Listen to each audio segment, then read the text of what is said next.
Welcome into NFL Daily. I'm Harrison Graham. He's Tom Downey. We are presented by Manscaped. Go to manscaped.com. Use promo code CHAT. You're going to get 20% off and free shipping of the #1 men's grooming tools out there. Take advantage of that deal. Today, we've got AFC playoff predictions for you guys. We're going to go through our 7 playoff teams we expect to make the postseason this year.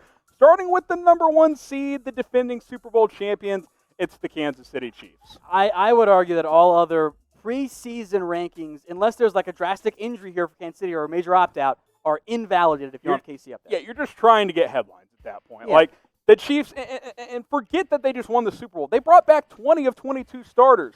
They managed to keep Chris Jones and Sammy Watkins, which kind of felt impossible entering the offseason. They managed to do it, Jones long-term, but then a restructure of Watkins this year. Kendall Fuller is the only notable name you lose. I think this team is going to be even better in 2020. Now, that doesn't mean they're going to win the AFC or the Super Bowl, but on paper, entering the season, they're the team to beat in the AFC. #2, the seed, we got the Baltimore Ravens. You want to call it 1A, 1B. Baltimore is surely the next team up here in the AFC. Again, much like the NFC, there's a tier here. It's the Chiefs and Ravens, then kind of everybody else. I love the way this roster is constructed. Yep. I love how aggressive they were in the draft and in free agency and in the trade market, adding impact players. The doubt, though, is kind of starting to creep in around Lamar Jackson and postseason. I've seen enough of it that I wanted to acknowledge it, although it's only been 2 games. Yeah, look, give him a chance. I'll give him a pass chances on the first year against the Chargers. That's a veteran team and defense he played against. He had started like 7 games or whatever it was entering that postseason. But, look, did not look good against the Tennessee Titans team that, yes, got hot in the playoffs, but should not have overwhelmed them the way they did in that playoff game. It's one thing to lose like 30-27, but he was bad in that game, and the Ravens did not execute in key situations, and Lamar was a big reason why.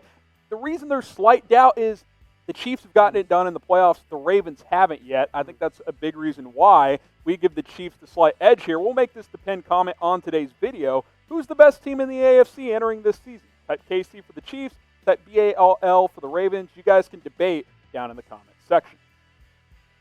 The #3 seed in the AFC, and Tom and I ran into this issue in the NFC as well. It's a big drop-off. We'll go with the Buffalo Bills, who I think are fairly substantial favorites in the AFC East. If you had asked me this pre-Cam Newton, I was like, yeah, it's Buffalo. Post-Cam Newton, I'm like, it's still Buffalo. Well, I might put the Patriots in here. And now, post-opt-out, I'm back to it's definitely Buffalo. Yeah, snip, snap. Eight Patriots have opted out. So I'll lean with the Bills here. I love the defense. I think the Stephon Diggs addition, I think, is going to help Josh Allen, help this offense out. But speaking of Josh Allen, that's what it comes down to, right? If this team's going to be a real threat to actually win the AFC, Allen's got to find consistency and take that next step, not to being an elite quarterback, but being a good, solid NFL quarterback. That breakout really has to happen right now for Josh Allen, or the confidence is not going to be the same after year 3. A big year for Allen and the Bills in 2020.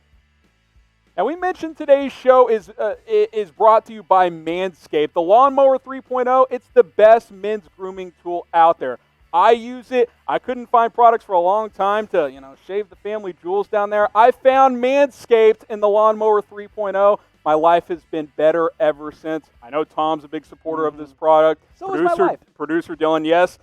My wife is as well. If you have a significant other, you want to get the Lawnmower 3.0, she's going to be impressed, and you're going to feel a lot better. Go to manscaped.com/chat. You'll get 20% off plus free shipping off the Lawnmower 3.0. Your balls are going to thank you. It's going to feel smooth down there.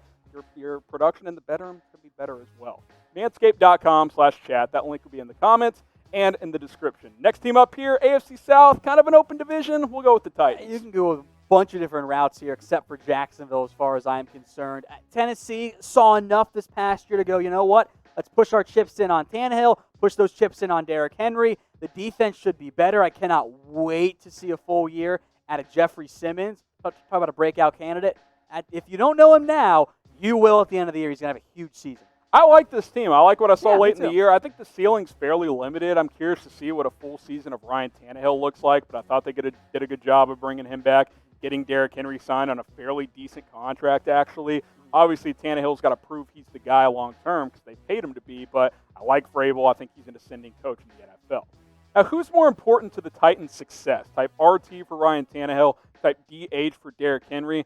almost not 100% of the time you go with the quarterback. Maybe that's still the answer here. But in Tennessee, you at least have to think about it. It's fair to think about it. I also want to remind everyone of this. When Marcus Mariota was starting, we weren't talking about Derrick Henry the way we are now. Tannehill comes in, that offense was different. Now look, Tannehill might regress, and Derrick Henry's the better player, especially relative to their positions.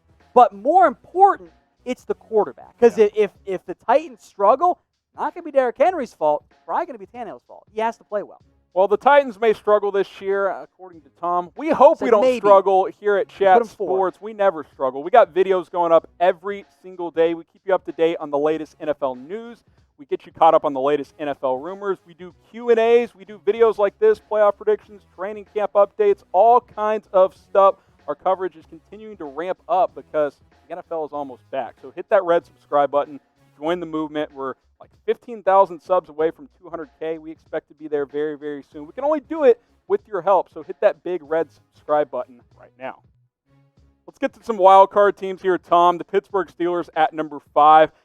I feel like we're a little higher on the Steelers than other people are, but if Big Ben is healthy and at least average to above average, that defense is loaded. The defense is awesome. Big Ben was not great before the injury. We need to be aware of that, but they went 8-8 and damn near made the playoffs with Mason Rudolph and Duck Hodges. Yeah. They'll be better with Big Ben. Yeah, that's why we got the note. Can he be pre-2019 form? That's what Pittsburgh's hoping for. Even be like a league average quarterback. They're going to be fine. Yeah, I mean they were. It came down to the wire last year on making the playoffs, and their quarterback play was abysmal. So we'll ask you guys: will the Steelers make the playoffs in 2020? Type Y for yes. Type N for no. Tom and I think they will. If Big Ben balls out, they could even challenge the Ravens for the AFC North. Next up here is the Houston Texans.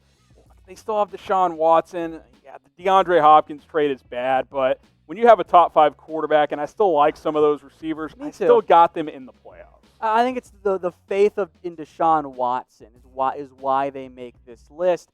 But I do worry that Bill O'Brien is in the end going to be kind of like what a Jason Garrett was for the Cowboys. He's just good enough to keep him around. But he's also a negative impact on this team and holds them back from taking that big step forward in the way that we think that they can. Yeah, I'll make note. I think they need a healthy season from J.J. Watt. They do. When he's healthy, he's as dominant as anyone still. We saw that last year when he came back to the playoffs. But he needs 16 games for that Houston defense this year. That has struggled at times the last couple of seasons. How about a third AFC South team? Tom and I differed here, but I won the tiebreaker. We flipped a coin, old man style here. Let's go with the Indianapolis Colts at number 7. I think last time you and Mitch did AFC playoff predictions, we had the Browns. Could have gone either way here. Phillip Rivers finally is behind not only a stable offensive line, a damn good one in Indianapolis. Here's the problem. How much faith do you have in him? Because I got doubts. I think there is doubt, but I'm higher on him than you are. I think the Chargers were a bit of a bigger mess than people thought last year. And like I said, he will not be protected better than he will be this year at any point in his career. And when he has a clean pocket, he's still one of the better quarterbacks in the league. I like the way the Colts are building. I just don't trust Phillip Rivers quite yet. He might be the biggest wild card free agency acquisition of this year, right? Him and Tom Brady, depending at what level they play at, could determine a lot. So who wins the AFC South? Tennessee, Indianapolis, Houston, or the Jaguars? Probably not the Jaguars. Really more of a 3-man race. Go ahead and cast your votes down below.